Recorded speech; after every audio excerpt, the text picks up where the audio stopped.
আজকে আপনারা জানেন যে আমরা মূলত তত্ত্বাবধায়ক সরকার নিয়ে আলোচনা করেছি এবং বাংলাদেশে তত্ত্বাবধায়ক সরকারের এই গঠন সংক্রান্ত সমস্যা এটা নিয়ে আসলে বহু বছর ধরে আমাদের এখানে যে শান্তিপূর্ণ ক্ষমতা হস্তান্তরের পথ সেটা অর্জিত হওয়ার ক্ষেত্রে এটা একটা খুবই গুরুত্বপূর্ণ জায়গা হিসাবে আমাদের রাজনীতির চর্চার ভেতর দিয়ে আবির্ভূত হয়েছে।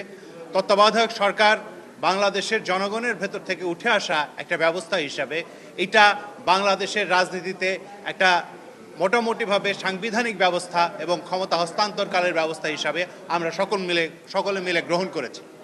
এটা হচ্ছে একটা বিষয়, কিন্তু এইটা কিভাবে গঠিত হবে সে বিষয়ে আসলে নানা ধরনের মত আছে। এখন আজকে ঐক্য কমিশন বিভিন্ন দলের প্রস্তাব নিয়ে একটা সম্মিলিত প্রস্তাব দিয়েছেন।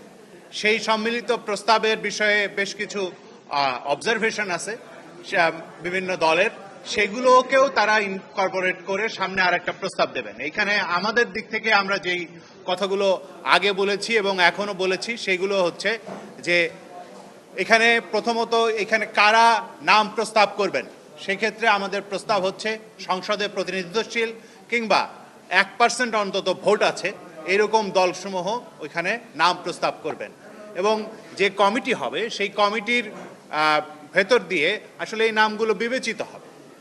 আমরা আরেকটি প্রস্তাব রেখেছি যে এইখানে প্রধান উপদেষ্টা প্রস্তাবিত হওয়ার পরবর্তীতে প্রধান উপদেষ্টা যাতে আসলে এখানে যে কমিটিটা হবে সিলেকশন কমিটি বলে, সেই সিলেকশন কমিটির সাথে একটা আলাপ আলোচনার মাধ্যমে তার যে অন্যান্য উপদেষ্টা এই উপদেষ্টাদের নিয়োগ করেন, সেক্ষেত্রে তাদের যাতে আলাপ আলোচনা এবং মতামত গ্রহণ করেন সেটার একটা অপশন যাতে থাকে। শুধুমাত্র তার হাতে না থেকে এখানে আসলে আরও কিছু লোককে সংযুক্ত করার মাধ্যমে এটাকে আরও বেশি অংশগ্রহণমূলক করার জায়গাটা যাতে তৈরি হয় সে বিষয়ে আমরা মতামত দিয়েছি।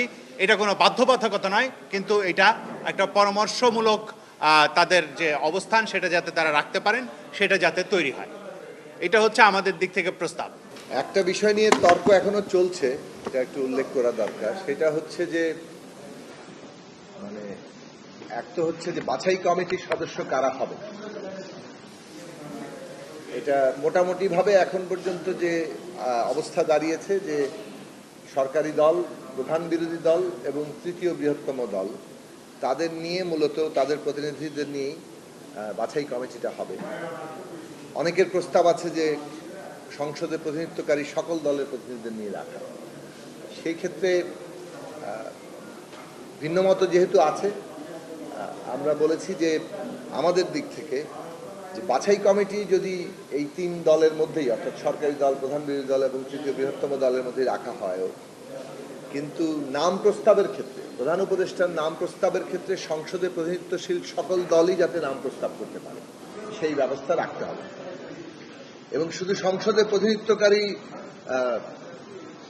দলের সদস্যরাই নয় কিংবা সংসদ সদস্য যারা আছেন তারাই নয়, সংসদ সদস্য কিংবা সংসদে প্রতিনিধিত্বকারী দল দেখা যাচ্ছে যে বাইরে একটা অনেক ভোট পেতে পারেন কিন্তু তাদের কোনো এমপি নেই। আমরা এটা অতীতেও দেখেছি। আমরা বলছি যে ন্যূনতম একটা ভোটের থ্রেশহোল্ড তৈরি করা দরকার। যারা 0.5% অথবা 1% ভোট পাবেন কিংবা 0.5% ভোট পাবেন তাদের মতামত নেয়ার জায়গা থাকতে হবে। অনেক ক্ষেত্রে এটা দেখা যায় যে অনেক দলের কিংবা স্বতন্ত্র প্রার্থী হিসেবে অনেকেই পার্লামেন্টে যান, কিন্তু আবার অনেক দলের হয়তো কোনো সদস্য পার্লামেন্টে যেতে পারেননি, কিন্তু তারা সামগ্রিকভাবে জনগণের একটা উল্লেখযোগ্য অংশের প্রতিনিধিত্ব করে, সেটা ভোটের মাধ্যমে। সেই জায়গা থেকেই এখানে যাতে প্রতিনিধিত্বটা সবার থাকে সেদিক থেকে আমরা মনে করি যে একদিকে সংসদে প্রতিনিধিত্বকারী সকল সদস্য এবং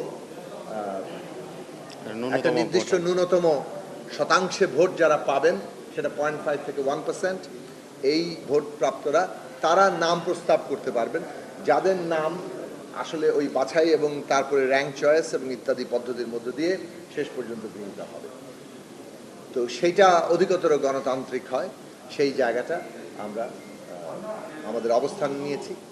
আর এর বাইরে আসলে কিছু অবজারভেশন যেটা আছে শেষ পর্যন্ত, যে এখানে যদি কোনো টাই হয়ে যায় তাহলে শেষ অপশন হিসেবে বিগত তত্ত্বাবধায়ক সরকারের ক্ষেত্রে যেটা ছিল যে অবসরপ্রাপ্ত প্রধান বিচারপতিদের মধ্য থেকে, সেটা আগে ছিল সর্বশেষ অবসরপ্রাপ্ত প্রধান বিচারপতি, কিন্তু এখন যেটা হচ্ছে যে অবসরপ্রাপ্ত প্রধান বিচারপতিদের মধ্য থেকে একজনকে প্রস্তাব করা হবে, যদি ওখানে র্যাঙ্ক চয়েসের মাধ্যমে টাই হয়ে যায় তারপরে পরবর্তী ধাপ হিসেবে, এবং সেক্ষেত্রেও র্যাঙ্ক চয়েস করার প্রস্তাব তোলা হয়েছে। তো সেটা একটা আশা করি ঐকমত্যের মধ্যে আমরা সবাই মিলে চলে যেতে পারব।